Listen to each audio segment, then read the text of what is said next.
শেখ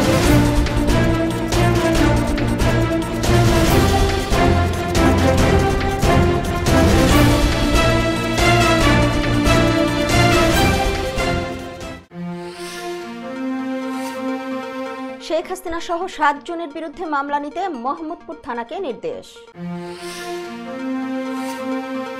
বাংলাদেশের সবাই এক পরিবার বললেন ডক্টর ইউনূস। শেখ হাসিনাকে উৎখাতে জড়িত থাকার অভিযোগ নিয়ে যা বলছে আমেরিকা। ট্রাম্পের সরাসরি সাক্ষাৎকার নিলেন ইলন মাস্ক। কমলাকে নিয়ে ভুয়া তথ্য ছড়ানোর অভিযোগ ট্রাম্পের বিরুদ্ধে। ইসরায়েলে এ সপ্তাহে বড় ধরনের হামলা চালাতে পারে ইরান, মন্তব্য যুক্তরাষ্ট্রের। এবং আত্মহত্যা করেছেন ইংল্যান্ডের কিংবদন্তি ব্যাটার থর। আসসালামু আলাইকুম, সবাইকে স্বাগত জানাচ্ছি মিলেনিয়াম টিভি ইউএস এর প্রতিদিনের বাংলা সংবাদে। আপনাদের সাথে রয়েছি আমি সুমি আহসান। দেখছিলেন সংবাদ শিরোনাম, এবারে বিস্তারিত। প্রথমেই বাংলাদেশ প্রসঙ্গ।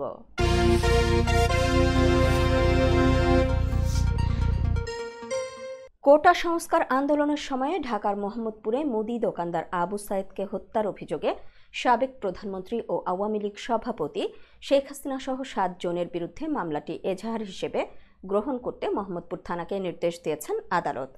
মঙ্গলবার দুপুরে ঢাকার মেট্রোপলিটন ম্যাজিস্ট্রেট রাজেশ চৌধুরী এ আদেশ দেন। এর আগে আবু সায়েদকে হত্যার অভিযোগে সাবেক প্রধানমন্ত্রী শেখ হাসিনা সহ 7 জনের বিরুদ্ধে ঢাকার মেট্রোপলিটন ম্যাজিস্ট্রেট রাজেশ চৌধুরীর আদালতে এস.এম. আমির হামজা নামে এক ব্যক্তি আবেদনটি করেন।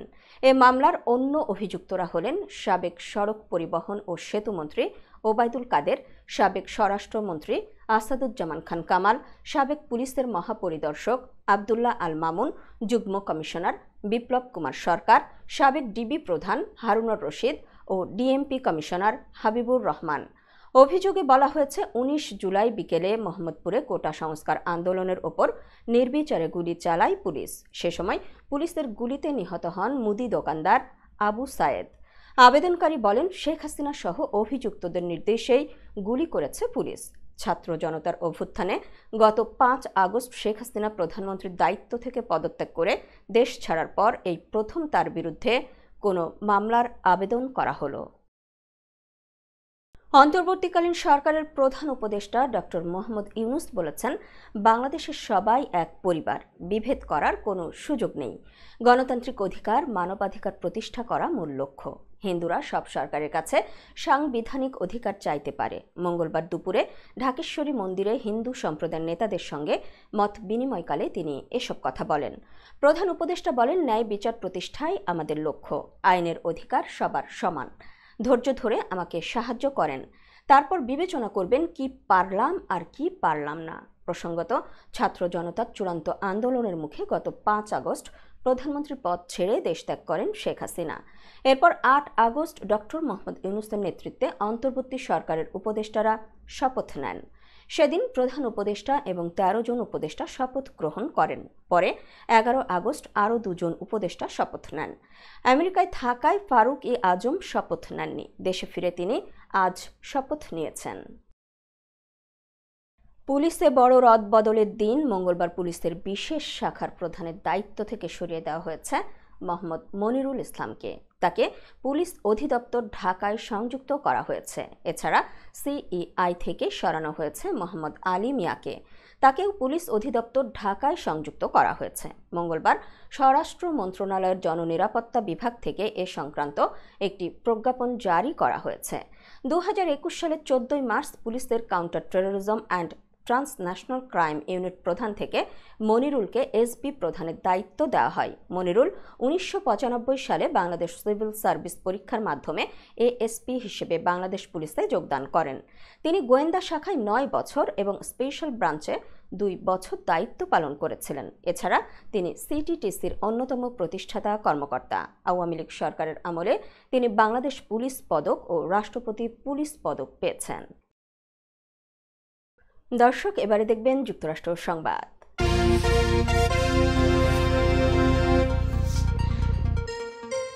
ছাত্র জনতার বিক্ষোভের মুখে গত 5 আগস্ট পদত্যাগ করে দেশ ছাড়েন বাংলাদেশের সাবেক প্রধানমন্ত্রী শেখ হাসিনা।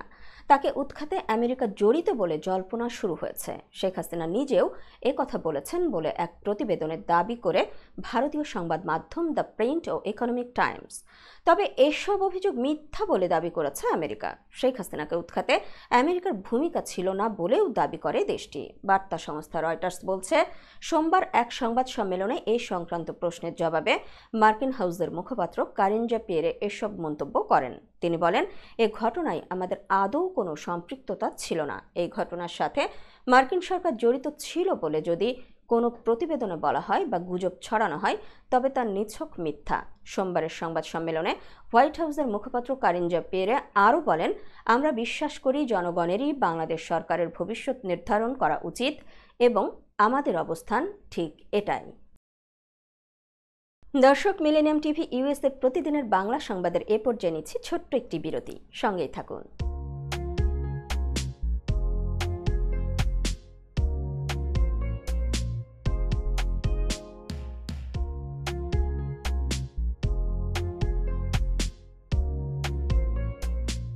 কি ব্যাপার, অমন মূর্তির মতো করে দাঁড়িয়ে আছো কেন? পাগল হয়ে গেলে নাকি? প্র্যাকটিস করছি। কি প্র্যাকটিস করছো? কেন লিভিং স্ট্যাচুরে দাঁড়িয়ে কি করে ভিক্ষা করে দেখালি? আমার ট্যাক্স নিয়ে ঝামেলা চলছে, ল্যান্ড প্রপার্টি নিয়ে ঝামেলা চলছে। এগুলো সমাধান না হলে কিছুদিন পর আমাকে ওইভাবে দাঁড়িয়ে ভিক্ষা করতে হবে। তো এখন থেকে দাঁড়িয়ে প্র্যাকটিস করছি। আহা, এত চিন্তা করছো কেন? লিগ্যাল নেটওয়ার্ক ইন্টারন্যাশনাল আছে না? Legal network international? হ্যাঁ, কিছুদিন আগে ইন্স্যুরেন্স দিয়ে সম্পভাবীদের একটা ঝামেলা হলো না, লিগ্যাল নেটওয়ার্কের মাধ্যমেই তো সেটা সমাধান হলো। শুধু ইন্স্যুরেন্সই না ভাবি, criminal case, immigration, tax, divorce, housing সংক্রান্ত যে কোনো লিগেল সমস্যার সমাধান পেয়ে যাবেন লিগেল নেটওয়ার্কে। যুক্তরাষ্ট্রের 50টি স্টেটে যে কোনো প্রান্তে যে কোনো লিগেল সহায়তা দিতে কিন্তু আমাদের সঙ্গে আছে লিগেল নেটওয়ার্ক ইন্টারন্যাশনাল। শুধু তাই নয়, লিগেল নেটওয়ার্কে আছেন যুক্তরাষ্ট্রের স্বনামধন্য সব লয়ার, যাদের আইনি সহায়তায় যে কোনো লিগেল সমস্যার সমাধান পেয়ে যাবেন খুব সহজেই। তাহলে দেরি কেন? এখনই চলো লিগ্যাল নেটওয়ার্কে। I'm Nasrin Mosnu, immigration attorney. I was born and raised here in New York City. I have been working at various immigration firms since I was a teenager, including with my father.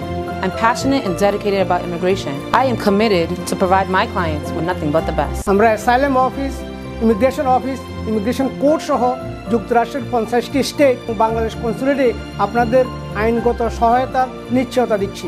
Please come and take advantage of our excellent legal services. Our initial consultations are always free. বরেণ্য অভিনেতা আবুল হায়াত একজন স্বাস্থ্য সচেতন মানুষ। একদিন শুটিংয়ে হঠাৎ অসুস্থ হয়ে হতাশায় ভোগেন। সবাই ব্যস্ত, এখন আমার সেবা করবে কে? কেন? নিউ ইয়র্কে গোল্ডেন এজ হোম কেয়ার আছে না, আপনাদের হতাশা দুশ্চিন্তা দূর করে সুস্থ করে তোলে যাদের অঙ্গীকার। সঠিক সময়ে সঠিক সেবা দেওয়ার বিশ্বস্ত প্রতিষ্ঠানের নাম golden age home care. Golden age home care নিউ ইয়র্কবাসীর পূর্ণ আস্থার জায়গা। দর্শক, আবারও স্বাগত মিলেনিয়াম টিভি ইউএসএর প্রতিদিনের বাংলা সংবাদে। দেখছিলেন যুক্তরাষ্ট্র সংবাদ। যুক্তরাষ্ট্রের প্রেসিডেন্ট নির্বাচনে রিপাবলিকান প্রার্থী ডোনাল্ড ট্রাম্পের সরাসরি সাক্ষাৎকার নিয়েছেন মার্কিন ধনকুবের এলন মাস্ক। স্থানীয় সময় রাতে নির্ধারিত সময়ের আধা ঘন্টা পর এই সাক্ষাৎকার শুরু হয়। 2 ঘন্টার বেশি সময় ধরে চলে দুজনের এই সাক্ষাৎকার অনুষ্ঠান। রয়টার্সের খবর অনুযায়ী সোমবার রাত 8:42 সাক্ষাৎকার অনুষ্ঠান শুরু করেন মাস্ক। নির্ধারিত সময়ের 40 মিনিট পর এটি শুরু হয়। বিলম্ব হওয়ার কারণ হিসেবে বড় ধরনের সাইবার হামলাকে দায়ী করেন এলন মাস্ক। সাক্ষাৎকারে গত মাসে হত্যার চেষ্টার শিকার হওয়ার বিষয়ে কথা বলেন ট্রাম্প। একই সঙ্গে মার্কিন অর্থনীতি ও অভিবাসন বিষয়ে ডেমোক্র্যাট প্রেসিডেন্ট প্রার্থী কমলা হ্যারিসের অবস্থানের নিন্দা করেন তিনি। নির্বাচনে ট্রাম্পকে সমর্থন দেয়া মাস্কও কমলা হ্যারিসকে এক হাত নিয়েছেন। তিনি বলেন, কমলা একজন উগ্র বামপন্থী। ট্রাম্পও তাকে বামপন্থী বলে উল্লেখ করেছেন। সোমবার মাস্ক ও ট্রাম্পের সাক্ষাৎকারের কথা আগেই জানানো হয়। সেটা মাস্কের সামাজিক মাধ্যম এক্সের সরাসরি সম্প্রচারের সময়ও জানানো হয়েছিল। তবে সাইবার হামলার কারণে সেটা নির্ধারিত সময়ে শুরু হয়নি। অনেক ব্যবহারকারী ওই সময় এক্সে ঢুকতে পারছিলেন না বলেও অভিযোগ করেন। তবে মজার বিষয় হলো, এই মাস্কই একসময় ট্রাম্পের প্রতিদ্বন্দ্বী ডেমোক্রেটিক পার্টিকে ভোট দেওয়ার কথা বলেছিলেন। এমনকি রিপাবলিকান পার্টির প্রার্থিতার লড়াইয়ে ট্রাম্পের প্রতিদ্বন্দ্বী রন ডিসেন্টিসকে সমর্থন দিয়েছিলেন তিনি। এত কিছুর পরও তাকে সাক্ষাৎকার দিতে রাজি হন সাবেক মার্কিন প্রেসিডেন্ট ডোনাল্ড ট্রাম্প। যুক্তরাষ্ট্রের ডেমোক্রেটিক প্রেসিডেন্ট প্রার্থী কমলা হ্যারিসকে নিয়ে ভুয়া তথ্য ছড়ানোর অভিযোগ উঠেছে বিরোধী রিপাবলিকান পার্টির প্রার্থী ডোনাল্ড ট্রাম্পের বিরুদ্ধে। ডোনাল্ড ট্রাম্প তার সোশ্যাল মিডিয়া ট্রুথে এক পোস্টে দাবি করেন, গত সপ্তাহে মিশিগানে কমলা হ্যারিস সমাবেশ করেছেন। ওই সমাবেশে লোক সংখ্যা কম হলেও কৃত্রিম বুদ্ধিমত্তার মাধ্যমে বেশি সমর্থক দেখানো হয়েছে। মিশিগানের ডেট্রয়েটে গত সপ্তাহে ওই সমাবেশ অনুষ্ঠিত হয়েছিল। বিমানবন্দরে কমলা হ্যারিসের জন্য হাজার হাজার সমর্থক অপেক্ষা করেছিলেন বলে দাবি করেছেন ডেমোক্র্যাটরা। সেই দাবিকেও ভুয়া বলে উল্লেখ করেছেন ট্রাম্প। তবে বিবিসি ও সিএনএন সহ মার্কিন সংবাদ মাধ্যমগুলো জানিয়েছে, কমলা হ্যারিসের সমাবেশে এবং বিমানবন্দরে মানুষের ভিড়ের তথ্য সঠিক, বরং ট্রাম্পের দাবি ভুয়া।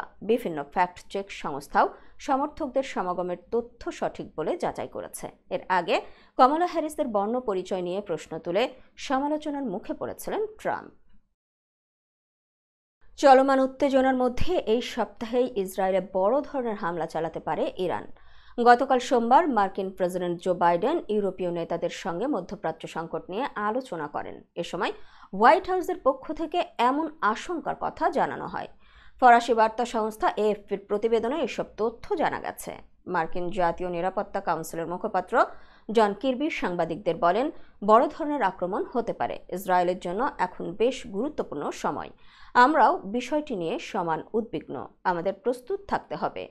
উদ্ভূত পরিস্থিতিতে মধ্যপ্রাচ্যে ক্ষেপণাস্ত্রবাহী সাবমেরিন পাঠিয়েছে ওয়াশিংটন। অঞ্চলটিতে চলমান উত্তেজনা বৃদ্ধি পাওয়ার পরিপ্রেক্ষিতে এই সাবমেরিন পাঠানো হয়েছে বলে জানায় মার্কিন প্রতিরক্ষা দপ্তর পেন্টাগন। দর্শক, মিলেনিয়াম টিভি ইউএস এর প্রতিদিনের বাংলা সংবাদের এ পর্যায়ে নিচ্ছি আরও একটি বিরতি। সঙ্গেই থাকুন।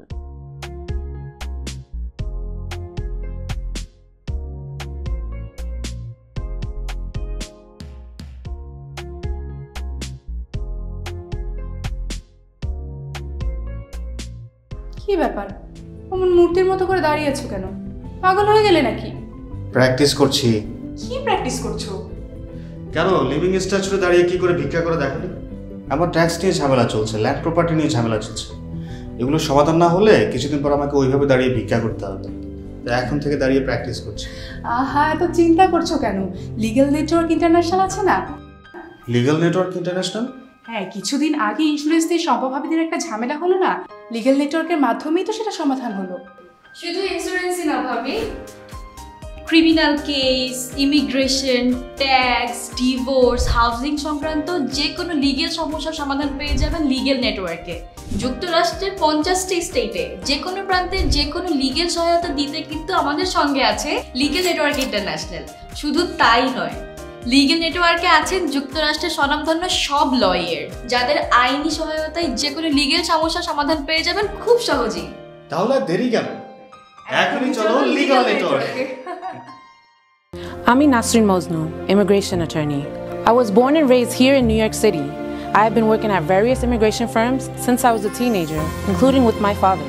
I'm passionate and dedicated about immigration. I am committed to provide my clients with nothing but the best. আমরা অ্যাসাইলাম অফিস, ইমিগ্রেশন কোর্ট সহ যুক্তরাষ্ট্রের 50টি স্টেট ও বাংলাদেশ কনসুলেটে আপনাদের আইনগত সহায়তার নিশ্চয়তা দিচ্ছি।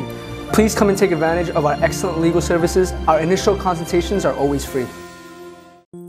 বরেণ্য অভিনেতা আবুল হায়াত একজন স্বাস্থ্য সচেতন মানুষ। একদিন শুটিংয়ে হঠাৎ অসুস্থ হয়ে হতাশায় ভোগেন। সবাই ব্যস্ত, এখন আমার সেবা করবে কে?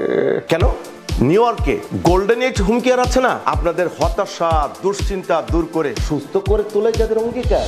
সঠিক সময়ে সঠিক সেবা দেওয়ার বিশ্বস্ত প্রতিষ্ঠানের নাম golden age home care. Golden age home care নিউ ইয়র্কবাসীর পূর্ণ আস্থার জায়গা। দর্শক, আবারও স্বাগত মিলেনিয়াম টিভি ইউএস এর প্রতিদিনের বাংলা সংবাদে। দর্শক, এবারে দেখবেন আন্তর্জাতিক সংবাদ।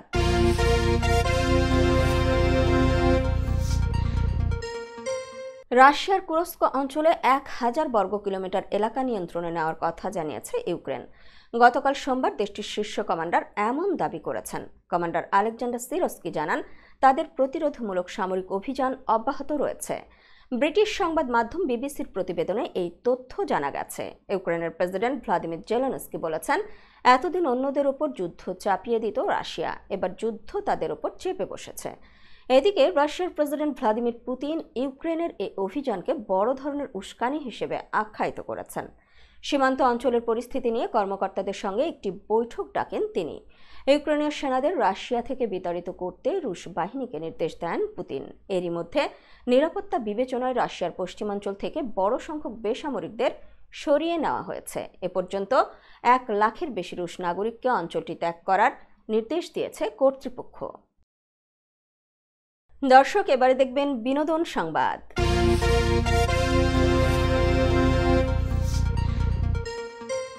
অভিনেত্রী কাজী নওশাবা আহমেদ 2018 সালে নিরাপদ সড়কের দাবিতে যে আন্দোলন হয়েছিল শাহবাগ তথা রাজধানীতে, সে সময় সোশ্যাল মিডিয়ায় গুজব ছড়ানোর অভিযোগে গ্রেফতার হন তিনি। এরপর তাকে দেওয়া হয় 5 দিনের রিমান্ড। সে সময় অভিনেত্রীর সঙ্গে ঘটে যাওয়া বিষয়টি সম্প্রতি সামনে এসেছে। টানা 21 দিন অমানবিক নির্যাতনের শিকার হন এই অভিনেত্রী। এ সময় তাকে কালো কাপড় দিয়ে চোখ বেঁধে বিভিন্ন স্থানে নিয়ে যাওয়া হয় বলেও জানান নওশাবা। এদিকে শোনা যাচ্ছে তাকে নাকি আয়না ঘরে রাখা হয়েছিল। বিষয়টি নিয়ে অভিনেত্রী বলেন, আয়না ঘর কিনা সেটা বলতে পারবো না, তবে কালো কাপড় দিয়ে আমার চোখটা বাঁধা ছিল। এইভাবে 21 দিন বিভিন্ন সময় আমাকে বিভিন্ন জায়গায় নিয়ে যাওয়া হয়েছিল। এরপর নওশাবা জামিনে আসলেও তার জীবন আগের মতো ছিল না। তারপর তাকে থাকতে হয় 6 মাস রিহাবে। নিজের মেয়েকেই চিনতে পারতেন না তিনি। সেই সময় থেকে একমাত্র কন্যাকে নিয়ে গত 6 বছরে 20 বারের ওপরে বাসা বদলেছেন। কেউ বাসা ভাড়া দিতে চায়নি, সংসার ভেঙেছে, নিজের বাড়িতে জায়গা হয়নি, কারণ ভাই ও আত্মীয়রা নিরাপদ মনে করেনি। সেই সময়ের দুর্বিষহ পরিস্থিতি অনেকটাই কাটিয়ে উঠেছেন নওশাবা, ফিরেছেন কাজে। তবে সেই স্মৃতি মনে পড়লে এখনও আঁতকে ওঠেন এই অভিনেত্রী। বৈষম্য বিরোধী ছাত্র আন্দোলনের সময় রাজপথে বৃষ্টিতে ভিজে শিক্ষার্থীদের সমর্থনে কথা বলা বাঁধনের বক্তব্য সংবাদ মাধ্যম ও সোশ্যাল মিডিয়া সহ বিভিন্ন মাধ্যমে ছড়িয়ে পড়ে। আর তার সেই বক্তব্যের ভিডিও ক্লিপ থেকে স্থিরচিত্র সংগ্রহ করে ভারতীয় কয়েকটি গণমাধ্যম মিথ্যাচার, অপপ্রচার ও বিভ্রান্তিকর তথ্য ছড়াচ্ছে বলে দাবি করেছেন অভিনেত্রী বাঁধন। তার ফেসবুক অ্যাকাউন্টে গিয়ে দেখা যায় ভারতীয় কিছু ব্যক্তি বাঁধনের বক্তব্য দেওয়ার ভিডিও থেকে স্থিরচিত্র পোস্ট করে তাতে সাম্প্রদায়িক ইস্যু উল্লেখ করা হয়েছে। এই অভিনেত্রী নাকি হিন্দু এবং কান্না করতে করতে নাকি বাংলাদেশ ছাড়ার কথা বলছেন, যা কেবলই অপপ্রচার। আর এ নিয়েই কথা বলেছেন তিনি। মঙ্গলবার সকাল 9টার দিকে ফেসবুকে অভিনেত্রী বাঁধন এ ব্যাপারে লিখেছেন, আমি শিক্ষার্থীদের অধিকার আদায় এবং অত্যাচারী শেখ হাসিনা সরকারের বিরুদ্ধে কথা বলেছি। বক্তব্যে বলেছি যে এটি আমার দেশ, আমরা এটি সংস্কার করতে সহায়তা করব।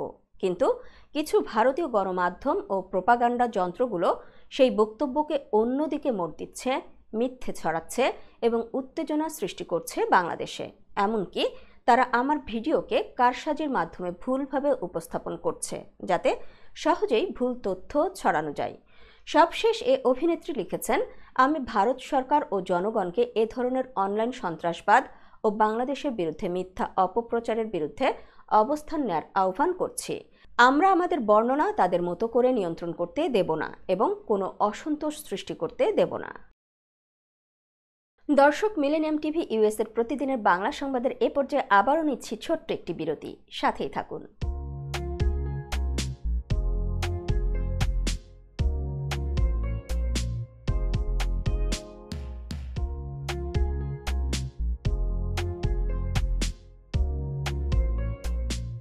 কি ব্যাপার, অমন মূর্তির মতো করে দাঁড়িয়ে আছো কেন? পাগল হয়ে গেলে নাকি? প্র্যাকটিস করছি। কি প্র্যাকটিস করছো? কেন লিভিং স্ট্যাচুরে দাঁড়িয়ে কি করে ভিক্ষা করে দেখালি? আমার ট্যাক্স নিয়ে ঝামেলা চলছে, ল্যান্ড প্রপার্টি নিয়ে ঝামেলা চলছে। এগুলো সমাধান না হলে কিছুদিন পর আমাকে ওইভাবে দাঁড়িয়ে ভিক্ষা করতে হবে। তাই এখন থেকে দাঁড়িয়ে প্র্যাকটিস করছি। আহা, এত চিন্তা করছো কেন? লিগ্যাল নেটওয়ার্ক ইন্টারন্যাশনাল আছে না? Legal network international? হ্যাঁ, কিছুদিন আগে ইন্স্যুরেন্স দিয়ে সম্পভাবীদের একটা ঝামেলা হলো না? লিগ্যাল নেটওয়ার্কের মাধ্যমেই তো সেটা সমাধান হলো। শুধু ইন্স্যুরেন্সই না ভাবি, criminal case, immigration, tax, divorce, housing সংক্রান্ত যে কোনো লিগেল সমস্যার সমাধান পেয়ে যাবেন লিগেল নেটওয়ার্কে। যুক্তরাষ্ট্রের 50টি স্টেটে যে কোনো প্রান্তে যে কোনো লিগেল সহায়তা দিতে কিন্তু আমাদের সঙ্গে আছে লিগেল নেটওয়ার্ক ইন্টারন্যাশনাল। শুধু তাই নয়, লিগেল নেটওয়ার্কে আছেন যুক্তরাষ্ট্রের স্বনামধন্য সব লয়ার, যাদের আইনি সহায়তায় যে কোনো লিগেল সমস্যার সমাধান পেয়ে যাবেন খুব সহজেই। তাহলে দেরি কেন? এখনই চলো লিগ্যাল নেটওয়ার্কে। I'm Nasrin Mosnu, immigration attorney. I was born and raised here in New York City. I have been working at various immigration firms since I was a teenager, including with my father.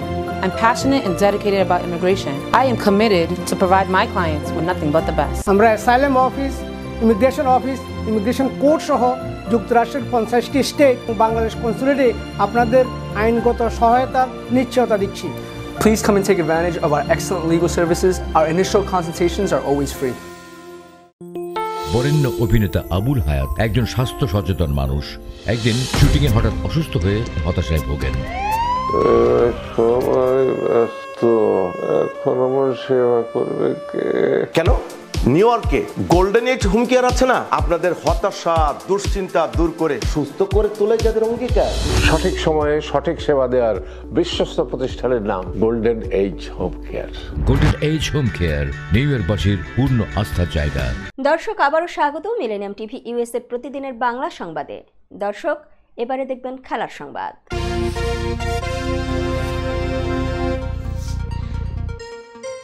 সরাসরি cricket বোর্ডের পরিচালনা পর্ষদের পদত্যাগ দাবি করেছে BNP. Dhaka মহানগর উত্তরের সদস্য সচিব আমিনুল হকের নেতৃত্বে মানববন্ধন হয়েছে মিরপুর স্টেডিয়ামের সামনে। যোগ্য সংগঠকদের দিয়ে ক্রিকেট পরিচালনার আহ্বান তাদের। একই দিন সাকিব আল হাসানকে প্রকাশ্যে ক্ষমা চাওয়ার আহ্বান জানিয়েছেন তারা, অন্যথায় তাকে মিরপুরে অবাঞ্ছিত ঘোষণা করা হবে। সভাপতি নাজমুল হাসান ও পরিচালনা পর্ষদের পদত্যাগের দাবিতে উত্তাল ক্রিকেট বোর্ড। বিভিন্ন দাবি সম্বলিত ব্যানারে মানববন্ধন করেছে বাংলাদেশ ক্রীড়া উন্নয়ন পরিষদ। সব শ্রেণী পেশার মানুষ থাকলেও বিএনপিপন্থী সংগঠক ও খেলোয়াড়দের উপস্থিতি ছিল বেশি, যার নেতৃত্ব দিয়েছেন বাংলাদেশ ফুটবল দলের সাবেক অধিনায়ক ও বিএনপি নেতা আমিনুল হক। সবার দাবি প্রায় এক, বিসিবির বর্তমান বোর্ডের পদত্যাগ। নির্দিষ্ট দল ও মতের ব্যক্তি নয়, যোগ্য সংগঠকদের দিয়ে বিসিবি পরিচালনার দাবি তোলেন আমিনুল। সাবেক অধিনায়ক আমিনুল হক বলেন, গত 17 বছর এই স্বৈরাচার সরকার বাংলাদেশের স্পোর্টসে দলীয়করণ এবং রাজনীতিকরণের মাধ্যমে এটাকে ধ্বংস করে ফেলেছে। এটা দুর্নীতির একটি আখড়া বানিয়ে ফেলেছে। আমাদের দাবি, এই ক্রিকেট বোর্ডের যারা পরিচালক রয়েছেন তারা অনতিবিলম্বে পদত্যাগ করবেন। সাকিব আল হাসানকে প্রকাশ্যে ক্ষমা চাওয়ার দাবিও ওঠে প্রতিবাদ কর্মসূচি থেকে, না হলে মিরপুর স্টেডিয়ামে তাকে ঢুকতে না দেওয়ার হুমকি দেওয়া হয়। মানসিকভাবে শক্তিশালী ব্যক্তিরাও চাপের কাছে হার মানতে বাধ্য হন। ঠিক তেমনটাই ঘটেছে ইংল্যান্ডের কিংবদন্তি ব্যাটার গ্রাহাম থর্পের সঙ্গে। মানসিক অবসাদে আত্মহত্যা করেছেন তিনি। গত 5 আগস্ট মৃত্যুবরণ করেন সাবেক এই ইংলিশ ব্যাটার। তবে কী কারণে তার মৃত্যু হয়েছে তখন না জানা গেলেও এবার সামনে এসেছে আসল রহস্য। থর্পের আত্মহত্যার বিষয়টি নিশ্চিত করেছে তার স্ত্রী আমান্ডা। দ্য টাইমসকে দেওয়া এক সাক্ষাৎকারে আমান্ডা বলেন, থর্প আমাদের খুব ভালোবাসত, আমরাও তাকে খুব ভালোবাসতাম। তারপরেও মানসিক অবসাদে ধীরে ধীরে শেষ হয়ে যাচ্ছিল ও। থর্পের মনে হতো ও না থাকলে আমাদের জীবন আরও ভালো হবে, সেটা ভেবে ও নিজেই নিজেকে শেষ করে দিল। এর আগেও থর্প আত্মহত্যা করার চেষ্টা করেছিলেন বলে জানিয়েছেন আমান্ডা। তার ভাষ্য, ক্রিকেট জীবনে থর্প মানসিকভাবে খুব শক্তিশালী ছিল, কিন্তু খেলা ছাড়ার পর হতাশা গ্রাস করল। গত কয়েক বছর ধরে হতাশা তাকে শেষ করে দিচ্ছিল। 2022 সালের মে মাসেও নিজেকে শেষ করার চেষ্টা করেছিল থর্প, কিন্তু পারেনি। তারপর দীর্ঘদিন হাসপাতালে ভর্তি ছিল। আমরা তাকে স্বাভাবিক জীবনে নিয়ে আসার অনেক চেষ্টা করছিলাম। মাঝে ও সুস্থও হয়েছিল, কিন্তু কোনো কিছুই কাজে দিল না, ও চলে গেল। সংবাদ শেষ করার পূর্বে শিরোনামগুলো আরও একবার। শেখ হাসিনা সহ 7 জনের বিরুদ্ধে মামলা নিতে মোহাম্মদপুর থানাকে নির্দেশ। বাংলাদেশের সবাই এক পরিবার বললেন ডক্টর ইউনূস। শেখ হাসিনাকে উৎখাতে জড়িত থাকার অভিযোগ নিয়ে যা বলছে আমেরিকা। ট্রাম্পের সরাসরি সাক্ষাৎকার নিলেন ইলন মাস্ক। কমলাকে নিয়ে ভুয়া তথ্য ছড়ানোর অভিযোগ ট্রাম্পের বিরুদ্ধে। ইসরায়েলে এ সপ্তাহে বড় ধরনের হামলা চালাতে পারে ইরান, মন্তব্য যুক্তরাষ্ট্রের। এবং আত্মহত্যা করেছেন ইংল্যান্ডের কিংবদন্তি ব্যাটার থর্প। এই ছিল মিলেনিয়াম টিভি ইউএসএর প্রতিদিনের বাংলা সংবাদে। মিলেনিয়াম সংবাদ দেখতে লগ ইন করুন আমাদের সামাজিক যোগাযোগের সাইট facebook.com/millenniumtv/USA বাংলা এবং youtube.com/official/millenniumtv। এছাড়াও সংবাদের সর্বশেষ আপডেট জানতে ভিজিট করুন আমাদের নিয়মিত ওয়েবসাইট www.millenniumtvusa.com এবং www.millenniumtv.org। প্রিয় দর্শক, মিলেনিয়াম টিভি দেখুন সকল অ্যান্ড্রয়েড ফোনে, iOS ও Apple TV, Amazon Fire TV, Roku TV এবং সকল স্মার্ট টিভিতে। এছাড়াও মিলেনিয়াম টিভি দেখতে পাবেন সমস্ত ইউরোপীয় দেশ এবং অস্ট্রেলিয়ায় স্কাই নেটওয়ার্কে, বিশ্বব্যাপী জাদু TV, radiant IP TV, JagoBD network এবং বিশ্বব্যাপী হরাইজন স্যাটেলাইটে। আপনারা যেখানেই থাকুন, ভালো থাকুন, সুস্থ থাকুন, মিলেনিয়াম টিভির সাথেই থাকুন। আল্লাহ হাফেজ।